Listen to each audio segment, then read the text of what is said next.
একটা গ্রামে অহল্যা নামের একজন মহিলা নিজের 12 বছরের মেয়ে কমলার সাথে থাকত। অহল্যার বর সুখদেব একজন কৃষক ছিলেন। সুখদেবের পরিবার একটা সুখময় জীবন ব্যতীত করছিল। একদিনের কথা, সুখদেব বিকেল বেলা যখন বাড়িতে ফেরে।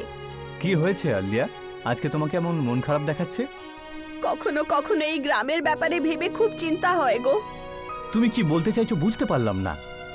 তুমি দেখলে না, আমাদের গ্রামে সময় মতো বিদ্যুৎও থাকে না, আর এখানে পাকা রাস্তাও নেই। এই কারণে আমাদের গ্রামে কোনো মেয়ের ভালো বরও পাওয়া যায় না।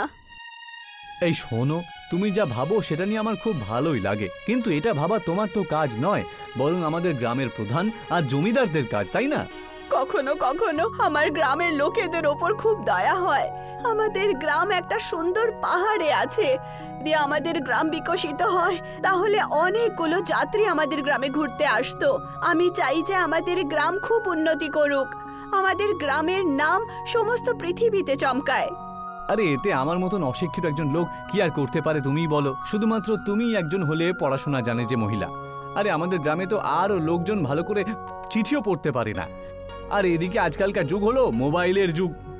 মোবাইলের টাওয়ার তো তখন লাগবে না যখন এখানকার লোকেরা শিক্ষিত আর লেখাপড়া জানবে। আমি গ্রামের অশিক্ষিত বাচ্চাদের কিছুক্ষণ পড়াতে গেলে গ্রামের প্রধান আর জমিদার চৌধুরী বিজয় প্রতাপের এটাও পছন্দ হয় না। কত অদ্ভুত ব্যাপার! আমাদের দেশে এরকমও লোক আছে যারা বাচ্চাদের শিক্ষা দেওয়াটাতে অসুবিধে হয়। আরে ওদের ব্যাপারে কে জানে না বলো তো? আরে ওরা কখনো এটা চাইবেই না যে আমাদের গ্রামের উন্নতি হোক, আমাদের গ্রামের ছেলেরা পড়াশোনা করে বড় হোক। ও তো সবসময় এটাই চাই যে এখানকার সমস্ত লোকজন অশিক্ষিত থাকুক আর তার গোলামি করুক। কিন্তু এখন আমি হাতের ওপর হাত রেখে বসবো না গো। আমি নির্ণয় নিয়েছি, আমি শহরে গিয়ে গ্রামে বিদ্যালয় বানানোর একটা অ্যাপ্লিকেশন দেব, আর গ্রামের প্রত্যেক ব্যক্তিকে বাচ্চাদেরকে পড়াশোনা করার কথা বলবো। তোমার এই পুণ্য কাজে আমি তোমার সঙ্গে অবশ্যই থাকবো। আমি অন্যান্য স্বামীর মতন তোমার সঙ্গ ছেড়ে দেব না। দেখো এখন আমার খুব জোরে খিদে পেয়ে গেছে। আচ্ছা আজকে কি আমি খাবার পাবো নাকি পাবো না? নিজের বরের কথা শুনে অহল্যা হাসতে হাসতে বলে, কেন পাবে না? কমলা এতক্ষণ ধরে তোমারই অপেক্ষায় বসে আছে। তুমি জানো তো যে তোমার মেয়ে তোমাকে ছাড়া খাবার খায় না। এইটুকু বলে অহল্যা সুখদেবের সামনে ভোজনের থালা নিয়ে আসে। সুখদেব নিজের মেয়ে কমলার সাথে খাবার খেতে শুরু করে। রাত্রিবেলা অহল্যা নিজের গ্রামের ব্যাপারেই ভাবতে শুরু করে। পরের দিন সকালবেলা অহল্যা শহরে গিয়ে সোজা কালেক্টরের সাথে দেখা করে। অহল্যার কথা শুনে মহিলা কালেক্টর অহল্যার প্রশংসা করতে করতে বলেন, তোমার কথা শুনে আমার খুব ভালো লাগলো অহল্যা। এটা ভেবে যে আমাদের দেশে এরকম মহিলাও আছে যে আমাদের দেশের অশিক্ষিত বাচ্চাদের ব্যাপারে এত কিছু ভাবে। যদি এরকম ব্যাপার হয় তাহলে আপনি সরকারের কাছে বলে দিন না যে উনি আমাদের গ্রামে একটা সরকারি বিদ্যালয় খুলে দিন। আমার বিদ্যালয় বানাতে কোনো রকম অসুবিধা নেই অহল্যা, কিন্তু প্রশ্ন হলো এটা যে তোমার গ্রামে পড়াতে কে আসবে? কারণ তোমার গ্রাম থেকে অন্য গ্রাম তো অনেক দূরে, অনেক কম টিচার পড়াশোনা করাতে রাজি হবেন। আপনি তার চিন্তা করবেন না, আপনি আমাদের গ্রামে প্রাইমারি স্কুল বানিয়ে দিন। আমি বাচ্চাদেরকে পড়াবো, আমি তাদেরকে শিক্ষিত করে তুলব। কিছুদিন পর যখন এই বাচ্চারা পড়াশোনা করে বড় হবে তখন তাদেরকে দেখে অন্য গ্রামের বাচ্চারাও আমাদের গ্রামে পড়াশোনা করতে আসবে। কম করে আমরা শুরু তো করেই দেব না। একদম ঠিক বলেছ তুমি অহল্যা, প্রত্যেক বড় কাজের সবার আগে শুরু করা উচিত। কাল আমি তোমার গ্রামে নিশ্চয়ই আসব। অহল্যা ওখান থেকে চলে যায়। পরের দিন কালেক্টর অহল্যার গ্রামে জমি দেখতে আসেন যেখানে সরকারি বিদ্যালয় বানাতে হবে। নিজের গ্রামে কালেক্টরকে দেখে গ্রামের ব্যক্তি যার নাম বল্লি ছিল সোজা দৌড়ে দৌড়ে প্রধানের কাছে যায়। কি হয়েছে বল্লি? এরকম তুই হাঁপাচ্ছিস কেন? আর কি হয়েছে? কি সব ঠিক আছে তো? এখনো পর্যন্ত সবকিছু ঠিক ছিল প্রধান মশাই, কিন্তু এরপরেও যে সবকিছু ঠিক থাকবে তার কোনো নিশ্চয়তা আমি দেব না। এই যে তুমি কি বলতে চাও? আরে আপনি কি কিছু জানেন নাকি জানেন না? আমাদের গ্রামে কালেক্টর বাবু এসেছেন। লোকের মুখে মুখে আমার কানে একটা কথা এসেছে প্রধান মশাই যে আমাদের গ্রামে পড়াশোনা সভ্য মহিলা অহল্যা কালকে কালেক্টর বাবুর কাছে গিয়েছিলেন। আরে সে তো অনেক সময় ধরে আমাদের গ্রামে একটা সরকারি বিদ্যালয় খুলতে চাইছেন। বল্লির কথা শুনে প্রধান ক্রোধিত হয়ে বলেন, আমি তো এই সুখদেবের স্ত্রী অহল্যার জন্য একেবারে শেষ হয়ে যাব দেখছি। কতবার আমি ওকে বুঝিয়েছি যে যদি পড়াশোনা করার এতই শখ থাকে তাহলে নিজের স্বামী আর মেয়েকে নিয়ে শহরে চলে যাক। কিন্তু সে যে গ্রামের অশিক্ষিত বাচ্চাদেরকে শিক্ষিত করে তুলতে চায় প্রধান মশাই। এটা তো আমাদের জন্য খুবই বিপজ্জনক একটা ব্যাপার দেখছি। হ্যাঁ, সেটা কিভাবে? ওরে মূর্খ, গ্রামের বাচ্চারা যদি শিক্ষিত হয়ে যায় তাহলে ওই বাচ্চারাই তো আগামী দিনে আমার বিরুদ্ধে চলে যাবে। আরে এটা ভুলে যাস না বাল্লি, ওদের মা বাবাকে বীজের জন্য আমরা ঋণ দিই। আরে ওদেরকে দিয়ে ওদেরই জমিতে চাষ করাই, আর সেই ফসলই আবার কম দামে ওদের থেকে কিনে নিই। আমাদের ব্যবসা বন্ধ হয়ে যাবে। চ আমার সাথে। আরে কোথায়? জমিদার চৌধুরী বিজয়ের বাড়িতে। এইটুকু বলে প্রধান বল্লির সাথে সোজা চৌধুরী বিজয় সিং এর বাড়িতে চলে যায়। চৌধুরী বিজয় সিং প্রধানকে দেখে বলেন, তোমার জন্যই অপেক্ষা করছিলাম প্রধান মশাই। আমার সাথে চলো তো, ওই কালেক্টরের অবস্থা টাইট করে দিই। ওদেরকে জানিয়ে আসি যে আমাদের অনেক দূর দূরান্ত পর্যন্ত হাত রয়েছে। তুমি ঠিক কথাই বলেছো, চলো তো। চৌধুরী বিজয় সিং আর প্রধান সোজা কালেক্টরের কাছে চলে যায়, যিনি এই সময় অহল্যার সাথে কথা বলতে ব্যস্ত ছিলেন। আমি শুনেছি আপনি আমাদের গ্রামে একটা সরকারি বিদ্যালয় খুলে দিচ্ছেন। একদম ঠিক শুনেছেন। আপনাদের কি এই ব্যাপারে কোনো আপত্তি আছে? আপত্তি আছে, আর সেই জন্যই তো আপনার কাছে এসেছি। দেখুন, এই গ্রামে সবাই অশিক্ষিত লোকজন, পড়াশোনা করে ওরা কি করবে? যেমনটা চলছে চলতে দিন না। আপনাদের লজ্জা হওয়া উচিত। যদি আপনাদের গ্রামের বাচ্চারা লেখাপড়া করে বড় হয় তাহলে ওরা আপনাদের গ্রামের নামই উজ্জ্বল করবেন। আমাদের গ্রামের উন্নতি আমরা নিজেরাই করব, ঠিক আছে? তার জন্য এই গ্রামের বাচ্চাদের পড়াশোনা করার কোনো দরকার নেই। এই মুহূর্তে আমরা দুজন আপনাকে এটা বলতে এসেছি যে যদি আপনি সরকারি স্কুল খোলার অনুরোধটা গ্রহণ করেন তাহলে আমাদের কাছে সেই অনুরোধকে ক্যান্সেল করার জন্য আর অনেক উপায় রয়েছে। এবার দেখুন আপনি কি করবেন। এইটুকু বলে প্রধান আর চৌধুরী বিজয় সিং ওখান থেকে চলে যায়। কালেক্টর অহল্যার দিকে তাকিয়ে বলে, আই এম সরি অহল্যা, যতদিন পর্যন্ত ওরা এই গ্রামে আছে না তোমাদের গ্রামে কোনো বিদ্যালয় খুলতে পারবে না। আমি তোমাকে বলতে তো চাইছিলাম না, কিন্তু তাও বলে দিচ্ছি যে এরা দুজন তোমাদের গ্রামের শত্রু। কিন্তু আপনি তো কালেক্টর না, আপনি ওদের বিরুদ্ধে কোনো কিছু করছেন না কেন? চৌধুরী বিজয় সিং এর পরিচয় অনেক বড় বড় লিডারের সাথে আছে। আমার ট্রান্সফার হয়ে যাবে আর হবে কিছুই না। তাহলে ভালো এটাই হবে, আমাকে এখান থেকে যাওয়া উচিত। আর তুমিও এই গ্রামে স্কুল খোলার স্বপ্ন ভুলেই যাও। এইটুকু বলে কালেক্টর ওখান থেকে চলে যায়। অহল্যা উদাস হয়ে নিজের বাড়িতে আসে। অন্যদিকে প্রধান চৌধুরী বিজয় সিংকে বলে, এবার এই সুখদেবের স্ত্রী অহল্যার কিছু একটা করতে হবে। হ্যাঁ, তুমি ঠিক কথাই বলেছো, তুমি চিন্তা করো না। অহল্যার স্বামী সুখদেব আমার কাছ থেকে বীজের জন্য ঋণ নিয়েছিল।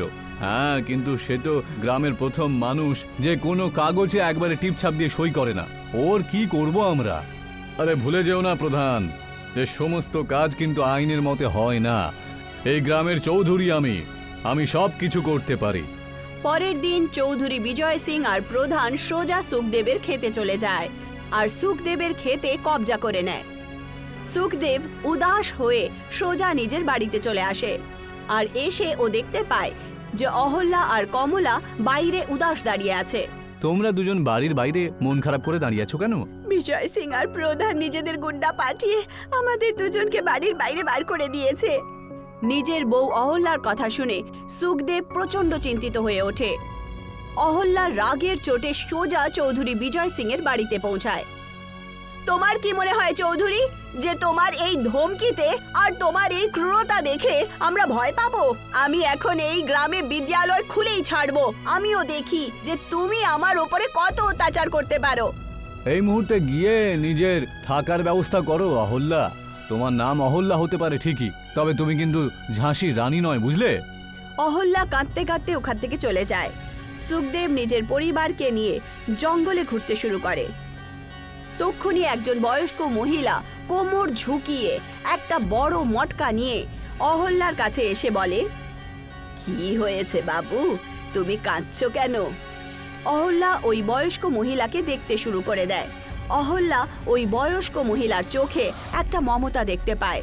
অহল্যা কাঁদতে কাঁদতে সমস্ত ঘটনা ওই মহিলাকে বলে দেয়।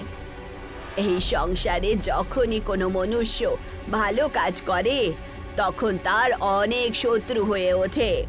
এইটুকু বলে ওই বয়স্ক মহিলা বড় মটকা অহল্যার হাতে দিয়ে দেয়। এটা কি? আমি তোমাকে এর ব্যাপারে সব বলবো। এই কলসিটা নিয়ে নিজের গ্রামে চলে যাও। যেভাবেই তুমি এই কলসিটাকে মাটিতে রাখবে, এই কলসি একটা বড় মটকা স্কুলে পরিবর্তিত হবে।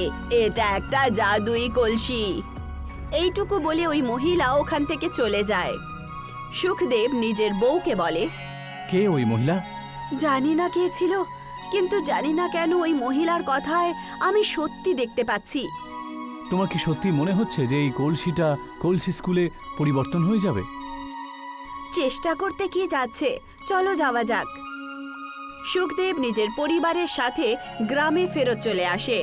অহল্যা যেই মাত্র ওই কলসিটা মাটিতে রাখে, হঠাৎ করে খুব জোরে ধামাকা হয়, আর অহল্যার সামনে একটা বড় বিশাল কলসি স্কুল দাঁড়িয়েছিল। অহল্যা আর তার পরিবার আশ্চর্যের সাথে কলসি স্কুলের ভেতরে চলে যায়। অহল্যা দেখতে পায় যে সেই কলসি স্কুলে প্রত্যেক ধরনের সুখ সুবিধে ছিল।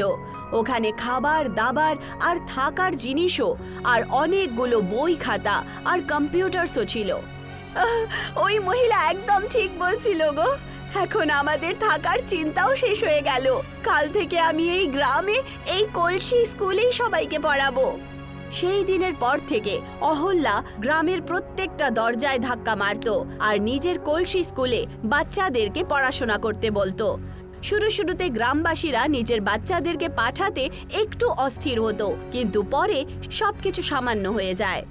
গ্রামের প্রত্যেক বাচ্চা কলসি স্কুলে গিয়ে লেখাপড়া করতে শুরু করে। যখন এই কথাটা উড়তে উড়তে চৌধুরী বিজয় সিং আর প্রধানের কানে পৌঁছায়। আরে এইসব আবার কি করে সম্ভব হতে পারে প্রধান?